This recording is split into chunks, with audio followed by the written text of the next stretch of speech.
बुलंद आवाज India news द्वारा नारी शक्ति के लिए खास पहल की गई, जिसमें श्रेष्ठ कार्य करने हेतु नारी शक्ति एक नई पहल के संस्थापक एवं government high court advocate doctor Nupur Dhamija Ranjan ji को नारी शक्ति सम्मान 2024 से सम्मानित किया गया। नारी शक्ति एक नई पहल संस्था द्वारा 650 से ज्यादा रेप विक्टिम एवं 2800 से ज्यादा महिलाओं को निःशुल्क न्याय दिला चुकी है। भारत के अलावा 17 अलग देशों में नारी शक्ति काम कर रही है। इस कार्यक्रम में बुलंद आवाज इंडिया के संपादक महेंद्र नायक, यश भारत स्थानीय संपादक आशीष सोनी, मध्य प्रदेश संपादक सुरेंद्र राजपूत, ज्योति राजपूत, राकेश तिवारी, संतोष दुबे, शैलेंद्र कुशवाहा, आशीष रेखवार मौजूद रहे। बुलंद आवाज और श्रमजीवी पत्रकार संघ द्वारा जो सम्मान किया गया है, इसी तरह सम्मान बना रहे। और आप लोग अपने आसपास भी देखिए कि यदि किसी तरह की कोई घटना ऐसी भांप लेते हैं, अपन अंदाज लगा लेते हैं कि कोई घटना हो रही है, तो उसको तत्परता से आप एक दूसरे को बताएं, क्योंकि घटना घटित हो जाती है, बाद में ये हाईलाइट होता है कि ये महिला के साथ ये घटना हो गई। ऐसा हो ही ना पाए। आदरणीय डॉक्टर नुपुर धमीजा जी, आप मुझे बताइए कि क्या कैसा कटनी के संदर्भ में, और इस सम्मान के लिए 2 लाइन भी बताइए। सबसे पहले तो मैं मध्य प्रदेश श्रमजीवी पत्रकार संघ जिला कटनी, बुलंद आवाज़ इंडिया जिला कटनी और हमारे यहाँ पर जितने भी मीडिया से सम्मानित जितने भी व्यक्ति यहाँ पर बैठे हैं, मेरे जो भाई हैं, बहनें हैं या बेटे हैं, यश भारत जो न्यूज़पेपर है उनके संपादक भी यहाँ हैं, तो मैं सभी को तहे दिल से शुक्रिया अदा करना चाहती हूँ कि मध्य प्रदेश श्रमजीवी पत्रकार संघ और बुलंद इंडिया न्यूज़ और यश भारत ने जो आज ये सम्मान मुझे यहाँ पर दिया है, उसके लिए तहे दिल से मैं आप लोगों का शुक्रिया अदा करना चाहती हूँ। और ये देखकर बहुत अच्छा लगता है कि जब हम कोई मेहनत का काम करते हैं या हम किसी को न्याय दिलाने का काम करते हैं और अगर उस कार्य को पहचान मिलती है, तो ये बहुत बड़ी बात है आज के समय में कि उसको पहचान बहुत कम होता है कि उसको पहचान नहीं मिल पाती। और मुझे लगता है कि जहाँ पर आप जैसे मीडिया कर्मी हैं, मौजूद हैं, तो ये पहचान मिलना बिल्कुल संभव है और आप लोगों ने इस चीज़ को सम्मान दिया। मैं आप लोगों का तहे दिल से आभार व्यक्त करती हूँ। अब बात आती है कटनी जिले में महिला अपराध से संबंधित काम करने की।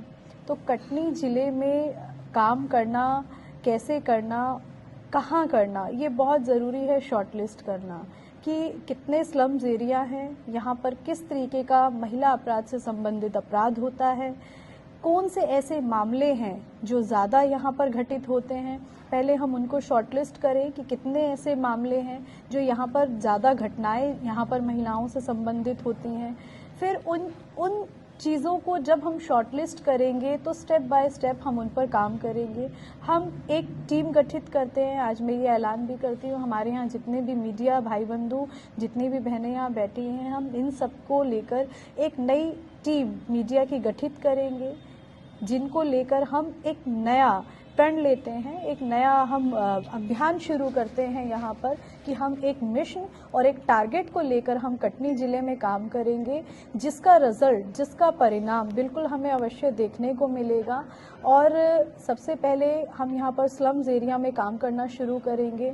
हम ज़मीन से जुड़कर काम करना चाहते हैं, क्योंकि अगर हम ज़मीन से जुड़कर काम नहीं करेंगे तो कहीं ना कहीं हम उन गरीबों की, उन महिलाओं की, उन बच्चियों की आवाज़ हम नहीं सुन पाएंगे, क्योंकि जब तक हम उनके पास नहीं जाएंगे, उनके बारे में नहीं सुनेंगे, उनकी समस्याओं को नहीं सुनेंगे, तो हम उनका समाधान नहीं कर पाएंगे। और अगर हम किसी व्यक्ति की, किसी महिला की, किसी बच्ची की समस्या का समाधान करते हैं तो उसको लोगों तक पहुंचाना बहुत ज़रूरी है, जिससे लोग जागरूक हों।